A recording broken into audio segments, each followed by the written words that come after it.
कन्नौज से बीजेपी के सांसद सुब्रत पाठक ने जब से सपा का गढ़ माने जाने वाले कन्नौज से डिंपल यादव को हराया है, तभी से उनके और अखिलेश यादव के बीच नोक-झोंक दिखाई ही पड़ती रहती है। अक्सर मुद्दों पर दोनों एक दूसरे पर वार पलटवार करते नजर आते हैं, लेकिन इस बार तो अखिलेश यादव बीजेपी सांसद के पीछे ही पड़ गए हैं और जब तक जेल नहीं भेज देते तब तक लग रहा है चैन से नहीं बैठेंगे, क्योंकि अखिलेश भैया बीजेपी सांसद पर एनएसए लगाने की मांग कर रहे हैं। सपा भी कह रही है कि सांसद के घर बुलडोजर कब जाएगा। सुनिए अखिलेश यादव किस तरीके से तंज कस रहे हैं और योगी आदित्यनाथ से कार्रवाई करने की मांग भी कर रहे हैं।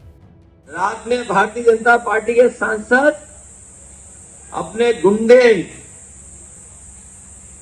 और तमाम दबंगों को लेकर के गए और ऐसी पिटाई की पुलिस को समझ में नहीं आया किधर भागे। उन्हें अगर कहीं बुलडोजर खड़ा मिलता होता तो शायद बुलडोजर के पीछे खड़ी होकर के पुलिस बच जाती, लेकिन वो बुलडोजर भी नहीं था कोई। अगर बुलडोजर होता तो शायद पिटने वाली पुलिस उसके पीछे छिप जाती तो बीजेपी के सांसद से बच जाती। और पुलिस ने जो दर्ज किया है मुकदमा, उसमें पुलिस को पता ही नहीं है कि वो पता कहां है उनका। क्या आप ये कल्पना कर सकते हो कि किसी सांसद का पुलिस को पता ही ना पता हो?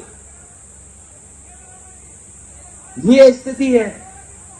इसलिए हम आपसे कह रहे हैं कि ये जो कार्यवाहक डीजीपी इसलिए बनाए जा रहे हैं कि वो अपनी मर्जी से अन्याय कर सकें और अपनी मर्जी से भारतीय जनता पार्टी के लोगों को, उनकी गुंडई को, उनकी हरकतों को, वो जो अन्याय जनता तय कर रहे हैं और भारतीय जनता पार्टी के नेताओं का, कार्यकर्ताओं का मनोबल बढ़ा रहे हैं। इसलिए मैं कहना चाहता हूं आपसे, जो आंकड़े बताते हैं। तो सुना आपने कैसे अखिलेश यादव बीजेपी सांसद पर हमला बोल रहे हैं। इससे पहले भी अखिलेश यादव ने ट्वीट किया था और लिखा था कि आज की ताजा खबर, पुलिस वालों ने की कन्नौज के भाजपा सांसद सुब्रत पाठक के ऊपर एफआईआर। जनता पूछ रही है कि कब होंगे गिरफ्तार। इन भाजपाइयों से बचने के लिए पुलिस क्या बुलडोजर के पीछे छुपकर अपनी जान बचाए? अखिलेश यादव लगातार ये सवाल पूछ रहे हैं कि सांसद पर केस तो हो गया, लेकिन उनकी गिरफ्तारी क्यों नहीं हो रही। दरअसल बीजेपी सांसद पर आरोप यह है कि उन्होंने पुलिस वालों के साथ मारपीट की है। इस मामले पर खुद बीजेपी सांसद सुब्रत पाठक ने मीडिया से बातचीत की है और अपना पक्ष भी रखा है। उन्होंने इस मामले को लेकर क्या कहा है, आप सुन सकते हैं। मुझे जानकारी मिली है कि कन्नौज पुलिस के द्वारा मेरे खिलाफ एक मुकदमा पंजीकृत कराया गया है। उसको लेकर तमाम प्रकार के सवाल खड़े किए जा रहे हैं, तो उसी पर मुझे अपनी चर्चा आप सबसे करना था। कल मेरी जानकारी में आया था कि हमारे पार्टी के कार्यकर्ता कन्नौज नगर के महामंत्री शिवेंद्र गुआल पुत्र लाल दिल, जो निवासी मोहल्ला जेर किला थाना जनपद कन्नौज के हैं, ये बिड़िया जो कि अनुसूचित जाति से आते हैं, कल दिनांक 2/6/23 को रात्रि करीब 11 बजे अपने कार्यकर्ता समुद्र श्रीवास्तव, जो कि सविता अति पिछड़े समाज से आते हैं, को पुलिस द्वारा गलत तरीके से पकड़कर मारपीट करने की सूचना पर अपने साथी अवनीश बेरिया और पार्टी के कार्यकर्ता दीपशिखा पाल के साथ मंडी समिति पहुंचे, जहां दरोगा हाकिम सिंह व दरोगा तरुण भदौरिया, सिपाही सुभाष कुमार, सिपाही लवी खरी व 10-15 पुलिस वाले नाम पता अज्ञात ने समुद्र श्रीवास्तव के साथ मारपीट कर रहे थे।